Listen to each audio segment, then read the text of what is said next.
রাসূলুল্লাহ সাল্লাল্লাহু আলাইহি সাল্লাম বলেন, কোন মা বাবা যদি ঘুমানোর সময় সন্তানের কষ্ট নিয়ে, সন্তানের বেদনা নিয়ে, সন্তান যদি মা বাবার মনে কষ্ট দিয়ে ঘুমায়, মা বাবা ওই কষ্ট নিয়ে যদি ঘুমায়, আল্লাহ তাআলা সকাল পর্যন্ত এই সন্তানের জন্য জাহান্নামের দরজা খুলে দেয়। নাউজুবিল্লাহ। সন্তানের জন্য জাহান্নামের দরজা খুলে দেয়।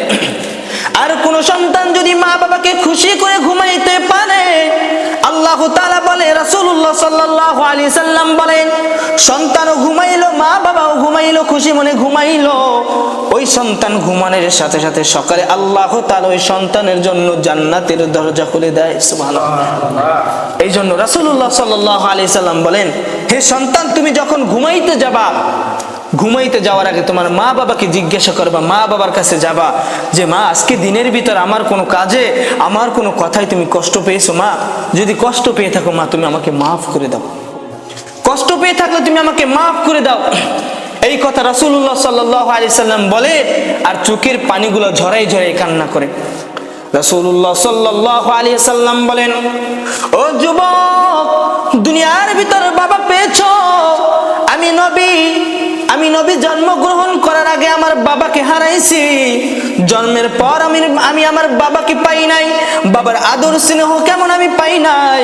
ও যুবক, বাবাকে পাওয়ার পর বাবার সাথে খারাপ আচরণ করো, বাবাকে কষ্ট দাও। আজ থেকে যদি কোনো যুবক মা বাবাকে কষ্ট দেয়, আল্লাহর রাসূল সাল্লাল্লাহু আলাইহি সাল্লাম বলেন, তার শেষ ঠিকানাই হয়ে যাবে জাহান্নাম। নাউজুবিল্লাহ। এই জন্য মা বাবার সাথে ভালো আচরণ করতে হবে যাদের মা বাবা বেঁচে আছে।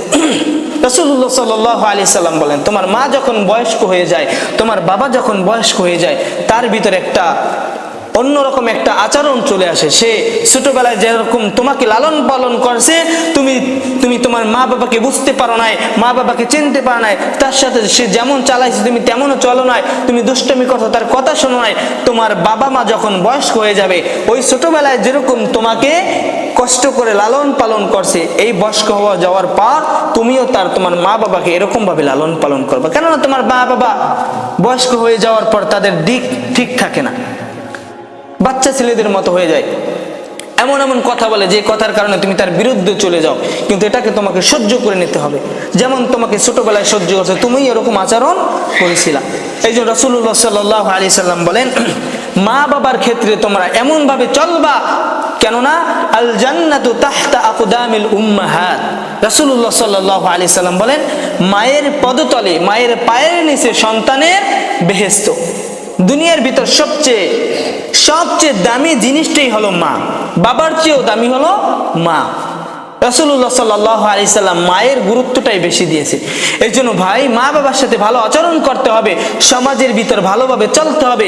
এমন ভাবে বিচার করা যাবে না, এমন ভাবে মানুষের সাথে চলা যাবে না যেই চলার কারণে মানুষ তোমার বিপক্ষে চলে যাবে। কাল কিয়ামতের ময়দানে রাসূলুল্লাহ সাল্লাল্লাহু আলাইহি সাল্লাম বলবেন, সকল মানুষের যখন কাঠগড়ায় দাঁড়ানো হবে, বিচার করা হবে, তখন হিসাব নিকাশ নেওয়া হবে।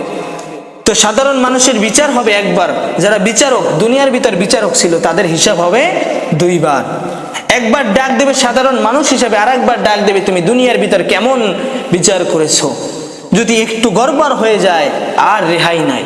তুমি যত আল্লাহওয়ালা হয়ে যাও, আর রেহাই নাই। ওই যে 5 টাকা পাওয়ার পর তুমি বিচার ঘুরিয়ে দিয়েছো, রাসূলুল্লাহ সাল্লাল্লাহু আলাইহি সাল্লাম হাদিসের ভিতর বলে যে, হে আমার উম্মতের দল, হে সাহাবীরা, তোমরা এই কাজ যারা করেছো, ভবিষ্যতে আর করিও না, আল্লাহর কাছে তওবা করে ক্ষমা চেয়ে নাও। কেননা কিয়ামতের দিবসে একটা মানুষের মনে কষ্ট দেওয়া, তার বিপক্ষে চলে যাওয়া, সে যতক্ষণ পর্যন্ত তোমাকে মাফ না করবে, আমার আল্লাহ তাআলা তোমাকে ততক্ষণ পর্যন্ত তোমাকে মাফ করবে না। এই জন্য ভাই, বিচার করতে হবে সঠিক নিয়মে, চলাফেরা, মানুষের সাথে চলাফেরা করতে হবে সঠিকভাবে। আমার দ্বারা জানি কোনো মুসলমান কষ্ট না পায়, আমার দ্বারা কোনো মুসলমান কষ্ট পেয়ে জানি সে আমার বিপক্ষে চলে না যায়। যে কাল কিয়ামত, বিপক্ষে বলতে কি মারামারির বিপক্ষে চলে যাবে তা না, কিয়ামতের ময়দানের বিপক্ষে জানি সে চলে না যায়। যে কিয়ামতের ময়দানে আমার বিপক্ষে চলে যাওয়ার কারণে আমি জাহান্নামী হয়ে যাব, তার মনে কষ্ট দেওয়ার কারণে আমি জাহান্নামী হয়ে যাব, না, আমি সেটা হতে চাই না। এই জন্য রাসূলুল্লাহ সাল্লাল্লাহু আলাইহি সাল্লাম বলেন, চলাফেরার ক্ষেত্রে আমি রাসূলকে তুমি অনুসরণ করো, আমি রাসূল কিভাবে চলেছি সেই পথে তুমি অনুসরণ করো। যদি সেই পথে তুমি অনুসরণ করতে পারো, তাহলেই তুমি কামিয়াবি। এই জন্য আল্লাহ তাআলা আমাদেরকে যেই কথা বলা হয়েছে সেই কথার উপর আমল করার তৌফিক দান করুক। ওমা তৌফিক ইল্লা বিল্লাহ। যারা সুন্নাত পড়ে না, চারিকে সুন্নাত পড়ে না।